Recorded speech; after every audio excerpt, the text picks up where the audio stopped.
ya.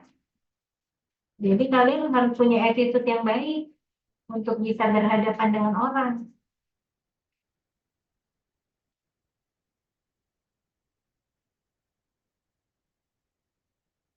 Kalau kalian memperlakukan saya aja sebagai dosen seperti ini, gimana pasien kamu? Ya, jangan sampai nama baik kampus juga dibawa-bawa karena perilaku seseorang, gitu. Namanya jadi jelek, ya. Ya dibiasakan gimana caranya sopan, bagaimana caranya menghargai orang lain, seperti itu. Ya, kalian kan pasti juga pengen dihargai dong, ya, ingin didengarkan.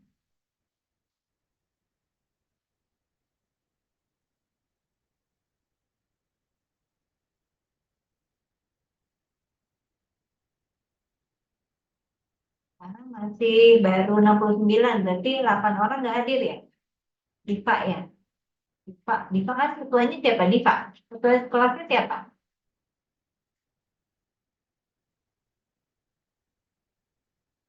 Di sini yang jadi ketua kelas siapa? Di Saya dok, angkatannya. Siapa? Derry dok. Dery. Ya, Dery. Anak buahmu kemana, Dery? Ada yang tidak hadir kah, Dery? Karena saya harus ngabsen, disuruh absen malahan ya. Memang memang disuruh absen sama ketentuan dari kampus. Periksa mengajar. Kemana sisanya, Dery? Tahu nggak, Dery? Septian mana Septian? Ada dok. Nggak bisa nyalain kameranya, Septian.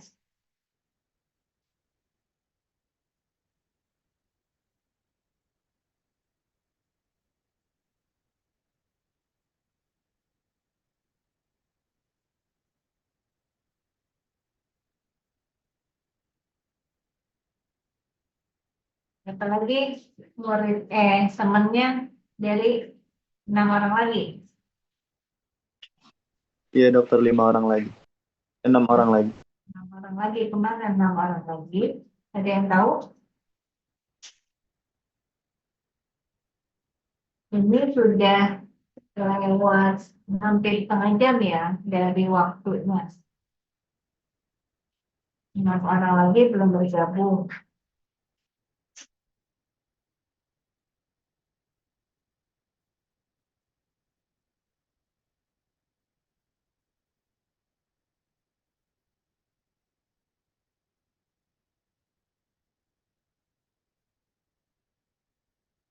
Mana kita mau tunggu atau gimana? Saya pamit ya.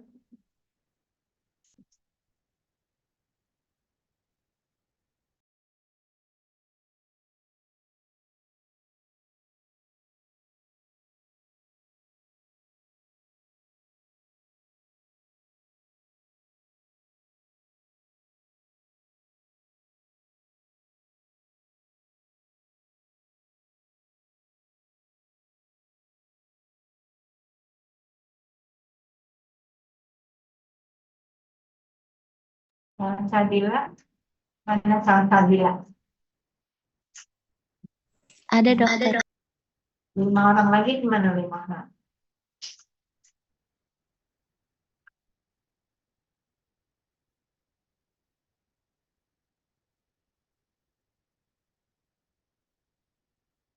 Lima orang lagi mana 5 orang? Pak Ketua tahu nggak temennya kemana?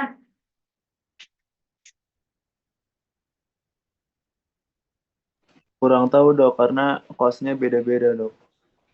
Kosnya beda-beda. Nggak ada kabar ya? Nggak ada dok. Jadi kita mulai, mau jam berapa kita mulai? Bisa dimulai saja dok.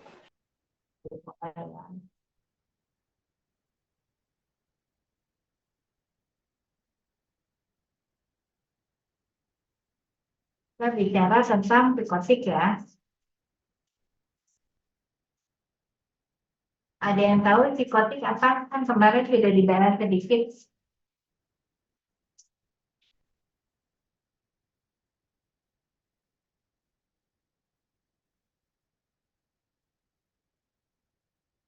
Gimana? Ciri psikotik apa? Ada apa? Ada gejala apa? Muhammad Hafiz, Zakwan Fadil, siap apa enggak mau kuliah? Salsabila, Maaf dok, kamera saya error dok.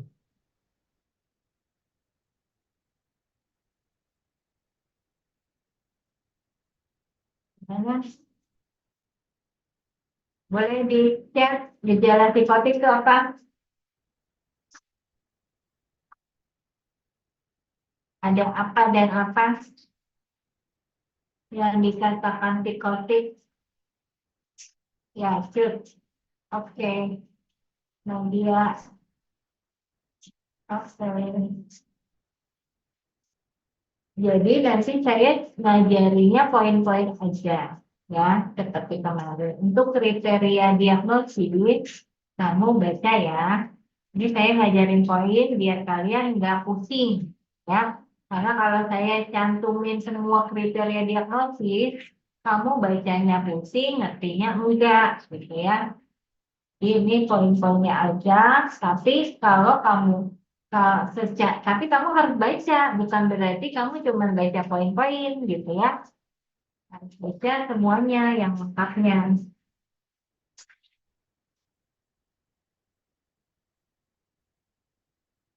Apakah sudah terlihat? Sudah, dokter. Ini sudah terlihat sebetulnya, ada ya. Sudah dokter. Kalau ada pertanyaan dari materi yang disampaikan, boleh langsung chat ya. Silakan di chat kalau ada yang bingung. Nanti saya tinggal baca. Terus kalau nanti di akhir mau bertanya boleh. Materinya kan sudah saya kasih ke Devi ya. Devi tolong di-share ke teman-temannya biar dibaca ya. Jadi kamu harus bisa menegakkan diagnosis dan tata laksana gitu ya. Nanti definisinya apa, gejalanya apa, intervensinya gimana gitu ya. Ini psikotik. Psikotik itu bukan diagnosis ya. Jadi sebuah simptom. Tadi kan saya bilang, tapi kan kita bicara gangguan jiwa, pertama tentukan dulu ini psikotik atau bukan psikotik. Ya, dia ditandai oleh adanya masalah dalam penilaian realitas. Ya, jadi nggak bisa bedain mana yang nyata, mana yang nggak nyata, mana yang benar, mana yang nggak benar. Jadi atau nanti tanda khas atau gejala khasnya adalah waham, kita temukan waham ya.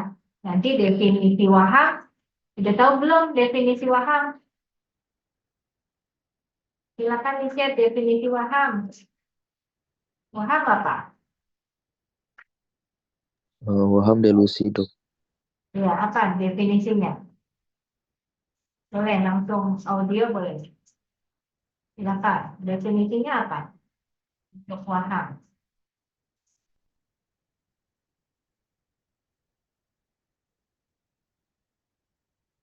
Ini adalah salah satu gangguan pikiran ya, gangguan isi pikir. Maksudnya apa sih gangguan isi pikir? Jadi pasien nanti ketika wawancara ngomongnya ada omongan atau isi wawancaranya tuh kita temukan kalimat-kalimat yang kita curigai ke arah waham dan itu sudah kita konfrontasi atau kita apa coba goyahkan ini keyakinan atau bukan gitu ya. Jadi kalau namanya waham itu apa?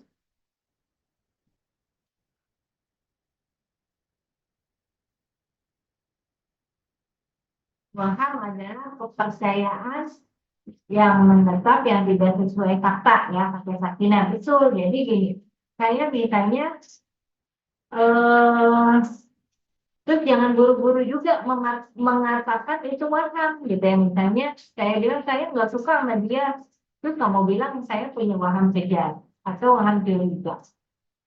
Padahal jangan-jangan ada maksudnya, ada apa alasan kenapa saya nggak suka itu ada sebetulnya gitu. Ya, jadi jangan buru-buru, namanya waham itu kan dia keyakinan atau pikiran yang tidak nyata tapi dipertahankan gitu ya, yang tidak sesuai dengan norma budaya, nilai gitu ya, yang dianut pasien tersebut atau lingkungannya gitu ya. Jadi kalau misalnya orang orang Bali percaya oh ya gitu ya, ada dia bisa melihat dia ini, itu kamu bilang itu halusinasi kan enggak, tapi itu kan budayanya dia gitu, bahwa dia meyakini itu ada. Jadi waham itu. Kalau halusinasi ya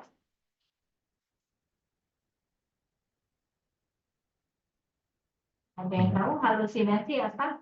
Itu yang menjawab dok. Kalau halusinasi yang saya tahu itu kayak gangguan persepsi, yang kayak gangguan persepsi kayak dia bisa melihat sesuatu hal yang sebenarnya itu nggak ada. Terus dari perabaan juga dia merasa memegang sesuatu, sebenarnya itu nggak memegang sesuatu. Kalau nggak dia bisa mendengar sesuatu hal yang sebenarnya itu nggak ada, gitu dok. Ya, jadi itu gangguan persepsi gitu ya. Jadi ketika dia merespon sesuatu yang tidak ada gitu ya di otak, ini hubungannya dengan otak ya, ada jarak sensori ya, sensorinya menangkap sesuatu padahal tidak ada stimulus gitu ya. Tapi terus kemudian dipersepsikan gitu menjadi sesuatu, misalnya pendengaran itu ditangkap panca indera, jadi ada 5 jenis halusinasi ya sesuai dengan panca indera. Ada pendengaran, penglihatan, penciuman, perabaan, pembau, apa lagi, lihat, lihat, dengar, cium, rasakan, pengecapan, ya. Jadi ditangkap oleh kelima indera kita, gitu ya. Jadi tapi nggak harus semuanya. Jadi salah satu pun sudah dikatakan dia berhalusinasi, ya. Nah, kalau kalau ada stimulusnya apa namanya? Kalau misalnya kan kadang kita kalau lagi sendirian takut gitu ya, lagi takut-takutnya tahu-tahu mati lampu atau apa gitu ya, itu ada yang bergerak gitu, padahal beneran sih ada yang bergerak, tapi kita mempersepsikannya berbeda, itu namanya apa? Ilusi, dokter. Oh, ya, itu ilusi namanya. Jadi bedakannya kadang-kadang kita melihat kok kayak ada ular ya, padahal itu misalnya ranting daun gitu ya, seperti itu ilusi. Ya, tapi kalau halusinasi enggak, dia nggak ada objek, nggak ada stimulus, tapi dia mempersepsikannya salah, ya. Tapi nyata. Jadi orang yang berwaham dan halusinasi itu merasakan hal yang nyata gitu buat dia. Padahal kita nggak bisa ngerasain, tapi buat dia nyata. Jadi kamu jangan beranggapan bahwa oh dia mengada-ngada, dia nggak bisa dipercaya. Hari ini dia ngomongnya begini, besok ngomongnya begitu. Nggak gitu ya. Orang sakit jiwa yang murni sakit jiwa ya dia ngomong apa adanya, ya, dia nggak mengada-ngada, itu yang dia rasakan, makanya dia dianggap realitanya terganggu, ya, namanya psikotik. Jadi dapat ditemukan juga pada emosi yang tidak layak gitu atau rentannya sempit gitu. Dan pada pasien psikotik itu juga ada kadang kita temukan pembicaraannya yang incoherent tuh, yang ngaco deh, maksudnya satu kalimat itu antar kalimatnya kadang nggak nyambung gitu ya, atau tidak relevan gitu ya. Dapat juga kita temukan pada pasien-pasien yang gaduh gelisah. Jadi tanda psikotik itu bukan hanya kita menemukan waham dan halusinasinya saja, tapi bisa juga kita menemukan respon emosional yang tidak layak, mungkin tidak biasa gitu ya, tidak biasa, atau nanti pembicaraannya yang nggak sesuai atau nggak bisa dicerna dengan baik, nggak relevan gitu ya, itu juga kasus pasien psikotik. Terus gaduh gelisah, agresif, menyerang, yang tidak terarah, nggak bertujuan, nggak ada tempat, itu juga bisa kita katakan gejala psikotik atau RTA-nya terganggu. Nah, kalau pada kasus psikotik, itu kita akan melihat abnormalitas perilakunya berat, gitu ya. Jadi ada yang perilakunya nggak terarah. Pernah lihat yang dikatakan orang gila di pinggir jalan nggak? Kan dia bisa makan sampah gitu ya. Dia ngerokok dari puntung-puntung yang ditemukan gitu ya. Itu kan perilaku yang sudah disorganisasi, udah nggak bisa bedain lagi yang mana yang nggak boleh, mana yang nggak boleh, yang mana malu atau nggak malu kan gitu ya. Kemudian ada juga perilaku agitasi gitu ya. Agitasi itu garis tulisan yang mondar-mandir ya, atau eksitasi yang berlebihan, atau kadang-kadang nggak mau ngapa-ngapain gitu ya. Harusnya kan normal orang ada aktivitas, dia nggak sesuai lah dengan orang normal atau aktivitasnya berlebihan ya. Itu juga bisa kita temukan pada kasus-kasus psikotik. Dapat juga berupa gangguan emosi, kadang yang misalnya orangnya apati, datar-datar aja, nggak punya ekspresi emosi gitu ya. Terus atau nggak ada koneksi antara emosi dengan kalimat yang diucapkan dengan respon emosional gitu ya, afeknya gitu ya. Jadi kita lihat, jadi ketika wawancara pasien psikiatri itu kita juga perlu memperhatikan gitu ya, raut mukanya, intonasi suaranya, ekspresi wajahnya untuk menentukan ada tidaknya kesesuaian gitu ya. Kalau tidak sesuai ya kita bisa menganggap ini pasiennya pasien psikotik gitu ya. Nah, secara garis besar juga gitu ya, psikotik itu kita bedakan antara psikotiknya organik atau psikotiknya fungsional atau psikologis ya. Yang organik yang mana? Yang organik itu disebabkan karena kondisi medis umum, bisa karena gangguan metabolik, bisa karena intoksikasi zat gitu ya, karena infeksi, karena epilepsi, karena penyakit degeneratif seperti pada demensia, itu adalah psikotik yang organik. Jadi F0, F1 itu termasuk psikotik organik ya. Nah, kemudian ada yang namanya psikotik fungsional atau psikologis gitu ya, yang betul-betul karena gangguan gangguan jiwa gitu ya. Ini pada kasus-kasus psikotik akut gitu ya, gangguan waham, skizofrenia, skizofreniform, skizoafektif, gangguan psikotik bersama, ada namanya yang punya gejala psikotik itu bareng-bareng berkelompok gitu, nggak cuma dia gitu. Itu ada ya gangguan psikotik yang tidak ditemukan, tapi juga ada pada gangguan mood ya, gangguan depresi mayor di mana dia depresinya berat terus ditambah dengan ciri psikotik, atau pada gangguan bipolar gitu ya. Pada gangguan bipolar yang mana yang ada psikotiknya, ya episodenya manik atau episode campuran tapi campurannya yang manik dan depresi gitu ya, atau episode depresi yang berat dengan ciri psikotik ya. Ini yang masuk ke dalam psikotiknya psikologis ya, bukan organik. Nah, nanti gimana sih cara membedakannya gitu ya? Kalau yang namanya psikotik singkat atau psikotik akut, gejala-gejala psikotiknya itu ditemukan dalam beberapa hari sampai maksimal 1 bulan ya. Dan biasanya ada stresor yang bermakna, ada penyebabnya, pencetusnya gitu ya. Nah, kalau yang namanya gangguan biasanya kan bedainnya psikotik atau skizofrenia nih. Nah, kalau skizofrenia gitu yang paling kanan itu ada gejala psikotik yang berlangsungnya lebih dari 1 bulan. Ini kalau dari PPDGJ boleh 1 bulan, tapi dari DSM harus 6 bulan gitu ya. Jadi tapi sebetulnya secara umum sih kalau lebih dari 1 bulanan itu biasanya kita sudah memperkirakan bahwa dia akan dinamakan skizofrenia ya. Ya, tapi kalau misalnya dia kalau ini kasus pertama gitu ya, dia belum pernah sebelumnya. Nah, kita masih menduga juga nih, ini adalah suatu schizophreniform gitu, antara 1 bulan sampai 6 bulan. Gitu. Tapi kalau sudah lebih dari 6 bulan, pasti itu schizophrenia. Terus ada yang namanya gangguan waham. Gangguan waham gitu, itu biasanya kita hanya menemukan waham aja, gitu ya.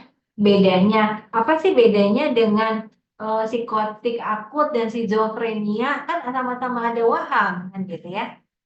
Kalau pada gangguan waham, biasanya keyakinannya itu keyakinan yang sistematis gitu ya. Bukan bizar, bukan yang keyakinannya aneh, bukan gitu. Tapi seolah-olah ini sesuatu yang normal gitu. Kalau dia ngomong kayak gitu tuh kayak normal, kayak dia misalnya ya, contoh kasus seorang perempuan 35 tahun gitu ya, mengatakan bahwa dia sudah mempunyai suami. Suaminya itu adalah pejabat terkenal gitu ya. Dia tenang. Ketika dia bilang punya suami, padahal identitasnya itu belum nikah gitu ya. Tapi itu kita goyahkan dong loh, kan ibu katanya belum menikah, ya namanya waham itu harus digoyahkan gitu ya. Jadi kan dia bilang dia yakin bahwa dia sudah bersuami, maka kita goyahkan. Ibu kan katanya di sini belum menikah, tapi kalau dia namanya berwaham, dia akan melanjutkan lagi tuh. Sudah dokter, saya sudah menikah, suami saya itu gini, dia lebih menjabarkan lagi tuh bahwa suaminya ganteng, suaminya pejabat. Dan dia bilang kemarin suaminya datang menjenguk, membawakan makanan dan sebagainya. Itu kan seolah semua nyata ya, maksudnya dan sistematis ya. Pokoknya intinya tuh dia menceritakan tentang suami, gitu kan. Nggak beda-beda, nggak yang pindah-pindah wahamnya gitu ya. Jadi kalau pada waham biasanya wahamnya bukan waham-waham yang aneh, yang misalnya saya ngelihat dokter itu kepalanya bukan waham, kalau ngelihat kan berarti halusinasi ya.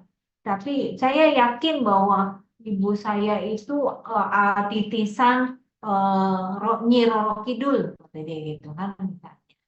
Taunya gimana ya? Iya, karena ibu saya itu tak bisa begini begitu kan ditanya. Kira-kira ibu saya itu cantik, ibu saya itu ini suka pakai baju hijau, kata dia kan gitu ya. Itu kan juga waham yang sistematis, tapi tadi ganti lagi yang lain lagi. Kalau namanya waham menetap, biasanya nggak ganti-ganti itu wahamnya. Kalau keyakinannya dia bahwa ibunya Nyi Roro Kidul sampai kapanpun itu Nyi Roro Kidul udah ganti-ganti akan ada ini, ada itu dan yang lainnya ya. Seperti itu. Nah, kalau skizoafektif apa gitu ya? Beda ini kan tadi udah ada psikotik akut, kemudian ada skizofrenia, kemudian ada yang namanya gangguan waham. Nah, terus ada lagi yang namanya gangguan skizoafektif gitu ya. Nah, namanya skizoafektif berarti dia ada gejala skizofrenia dan juga ada gejala-gejala yang ke arah mood gitu ya. Gangguan mood seperti jadi nanti kayak pasien bipolar, tapi nanti gimana bedainnya gitu ya? Bedain antara dia gangguan moodnya karena dominannya adalah skizofrenia atau dia gangguan bipolar gitu. Nah, bedainnya adalah dari perjalanan anamnesanya nih, duluan mana gejala. Kalau dia gangguan bipolar, ya, yang utama adalah gangguan mood. Maka gejala awal pada pasien gangguan bipolar yang ada psikotiknya adalah gangguan moodnya dulu, gitu. Baru nanti ada psikotiknya. Tapi kalau skizoafektif, ini gejala skizofrenianya itu sudah muncul ya, muncul duluan gitu. Tapi kemudian kita juga menemukan adanya mood ya yang mengikuti gitu. Nah itu baru kita namakan visual affective. Ini banyak suara-suara itu ya. Saya lupa bawa earphone. Nah, ini kan kalian nanti menjadi dokter puskesmas kan, ya. Jadi harus tahu ya, tadi bedain psikotik akut, skizofrenia, gangguan waham, psikoafektif, gangguan mood, gitu ya. Kemudian, oh ya, gangguan psikotik bersama, ya. Ini adalah adanya gejala psikotik atau keyakinan yang diyakini oleh beberapa orang gitu. Kayak misalnya kan ada tuh di kita aliran-aliran tertentu ya kayak Islam Nusantara gitu ya. Itu kan orang yang membuat suatu keyakinan baru gitu ya yang nggak nyata gitu ya. Kayak dulu pernah di Indonesia tuh ada yang namanya Celia Eden gitu ya. Mungkin kamu pernah dengar dia punya apa sih mempublikasikan suatu aliran atau keyakinan tertentu kemudian ada banyak pengikutnya gitu ya. Nah, ini jadi kita namakan itu suatu gangguan psikotik bersama karena ada hubungan yang kuat atau intensif antara dia dan pengikutnya sehingga si pengikutnya itu pun merasakan bahwa keyakinannya tuh jadi menurun, jadi ketularan gitu ya. Jadi itu dinamakan gangguan psikotik bersama. Nah, kasus psikotik itu ada 1,7%, 7/1000 mil gitu ya. Jadi sebetulnya nggak banyak kasus psikotik itu dibandingkan dengan kasus gangguan cemas atau gangguan neurotik lain ya. Tapi sayangnya di Indonesia karena stigmanya masih tinggi gitu ya. Jadi kalau berobat ke psikiater atau ke rumah sakit jiwa anggapannya adalah sakit jiwa yang skizofrenia tadi yang psikotik. Padahal kasus itu dikit ya.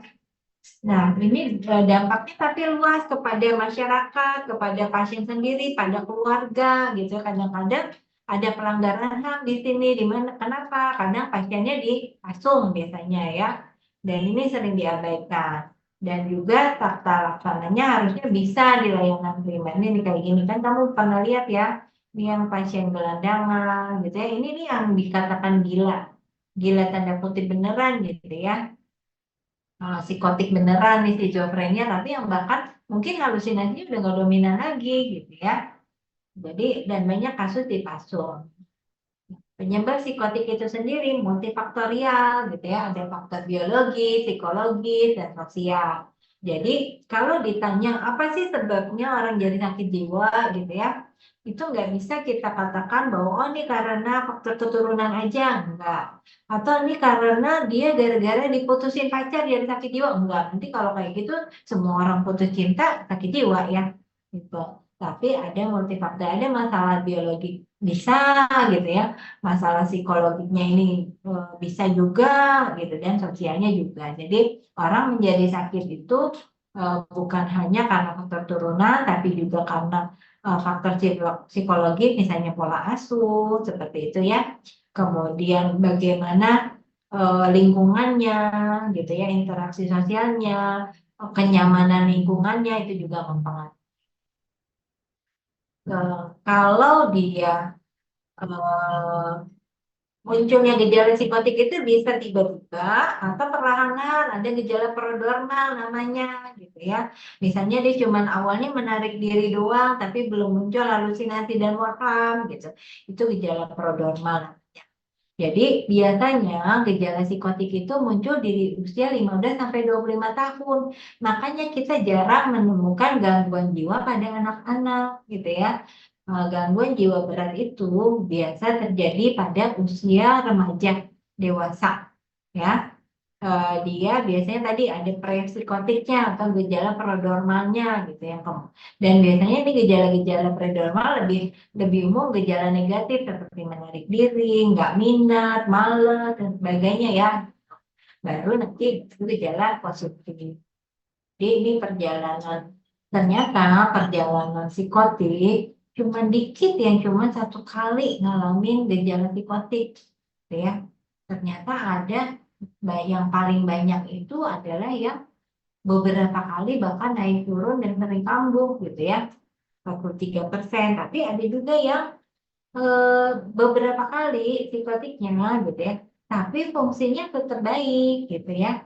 Jadi ini kan garis merahnya tuh garis fungsi, jadi ya walaupun dia punya psikotik, tapi dia tetap normal, tetap bisa sekolah, tetap bisa kuliah, tetap bisa apa gitu ya. Tapi ada juga yang gejalanya makin lama makin berat, jadi dia makin jauh ke fungsi normal, bahkan nggak bisa kembali ke normal gitu. Tapi ada juga yang gejala pertamanya bisa balik, tapi kedua ketiganya nggak bisa balik lagi normal. Ya, ya, ini perjalanan psikotik seperti ini. Sekarang, nah kalau bicara psikotik tadi ya kita bicara tentang skizofrenia, ada di skizofren, waham, psikotik akut, skizoafektif, dan di gangguan suasana perasaan, di manik dan depresi. Nah, tadi udah dibahas sedikit ya, ini gejalanya, tandanya. Kemudian misalnya tadi ya, nah ini kita kenal ada namanya simptom skizofrenia tuh ada beberapa gitu ya. Tapi banyak yang kita kenal antara simptom positif dan simptom negatif. Padahal ada lagi gejala yang lain gitu ya. Kalau positif apa sih yang dikatakan simptom positif? Ini ada halusinasi, waham, ada agitasi atau gaduh gelisah, ada perilaku yang aneh. Ini adalah simptom yang positif. Ini menempati ranking nomor 1. Kalau ada gejala ini udah pasti dia psikotik gitu ya. Tapi ada juga yang gejala negatifnya gitu ya. Ini ada yang hedonia, ada apati, afek yang tumpul, mukanya datar-datar aja, bicaranya sedikit gitu, kadang cenderung nggak punya ide untuk bicara gitu ya, perasaannya hampa, nggak ada motivasi. Ini adalah gejala negatif. Kemudian ada gejala-gejala disorganisasi, tadi disorganisasi perilaku seperti saya tadi mau mengutuk rokok gitu, ngorek sampah, cari makanan, itu kan disorganisasi perilaku. Kemudian ada mudah teralih gitu ya, terus gangguan pikiran lainnya. Tapi ada lagi yang menjadi simptom karakteristik dari skizofrenia. Dia biasanya menarik diri dari sosial, kemudian perasaannya dia nggak bisa mengungkapkan perasaan dengan baik gitu ya. Nggak tahu rasanya sedih itu yang gimana, jadi kadang-kadang pada pasien skizofrenia kehilangan misalnya atau berduka, dia kayak datar-datar aja gitu ya kadang. Dan dia nggak punya keterampilan sosial yang baik, jadi nggak tahu bagaimana interaksi.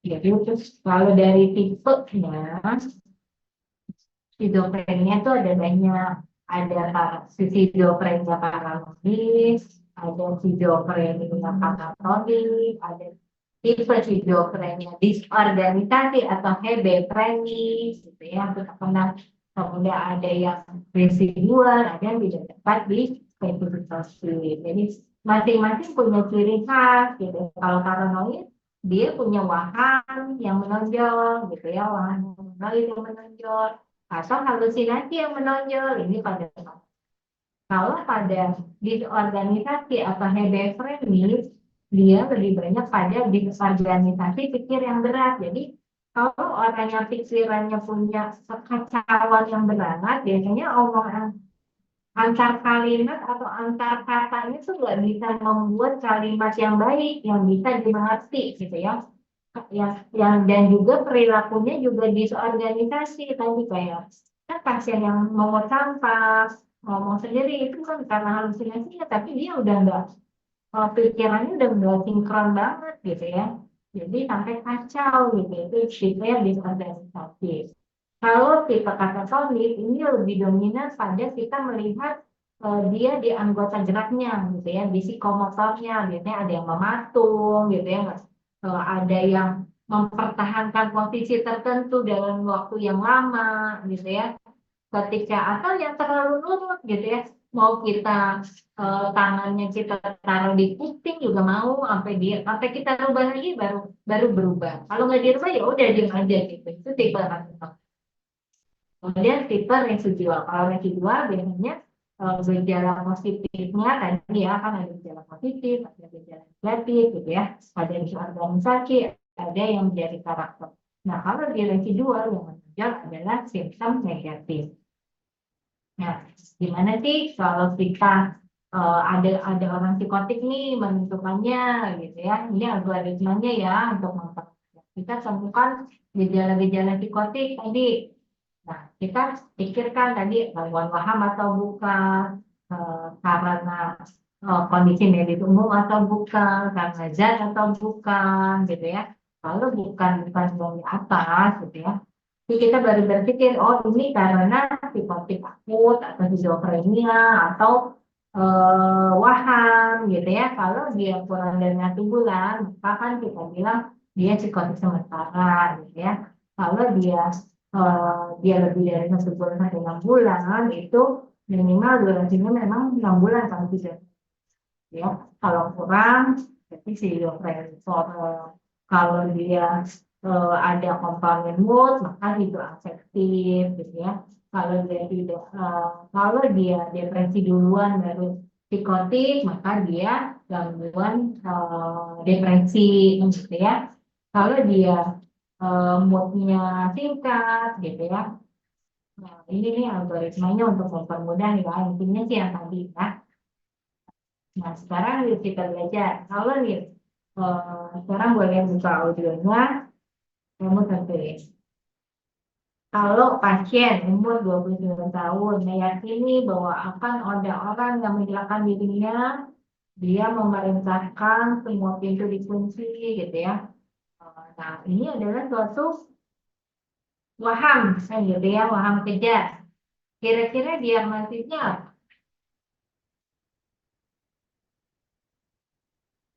Data apa yang kurang pada kasus ini untuk menentukan diagnosis? Ya kan?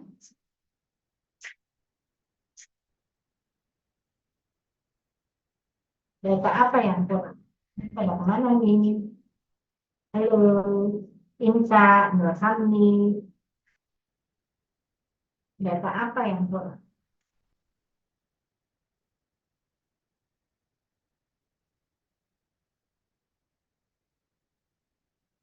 Berarti, pasti,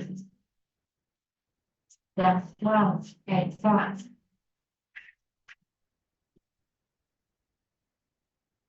Data apa yang kurang untuk menentukan diagnosis? Ini gejala psikotik bukan?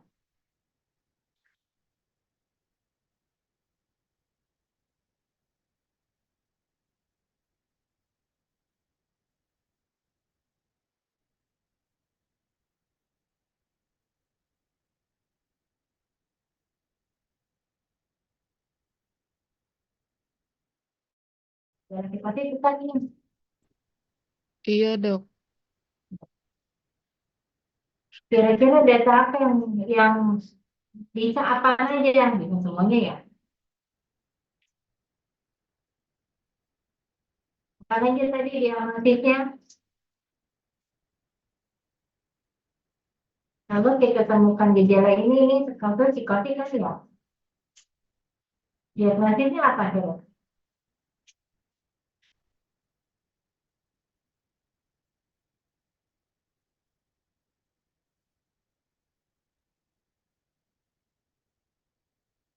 Tahu nggak? Jelas nggak kira-kira?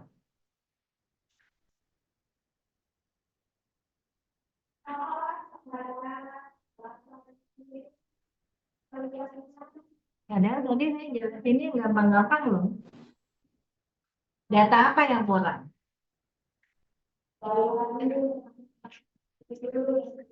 Simptomnya dok, gejalanya masih kurang jelas.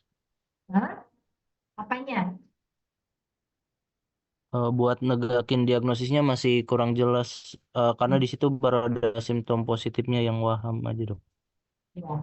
Kurang apa kira-kira? Kalau Eh, kamu Kita nggak tahu bisa negakin dia skizo atau enggak sama skizo apa karena di situ belum ada simptom negatifnya kayak gimana, terus juga disorganisasinya ada atau tidak sama simptom karakter paling penting apa? Selain gejala, apa lagi? Izin dokter, mungkin apakah udah lebih dari 1 bulan ataupun lebih dari 6 bulan? Waktunya juga tentukan. Yang paling penting dulu tentukan waktu, gitu ya. Kalau dia kurang dari 1 bulan, gitu ya, gejala-gejala lain sih nggak perlu harus ada, kan gitu ya. Ini psikotik, tapi harus tahu kalau psikotik harus tahu juga. Biasanya bisa jadi kalau kasusnya psikotik kita harus hati-hati pada kasus yang organik, ya. Psikotik akut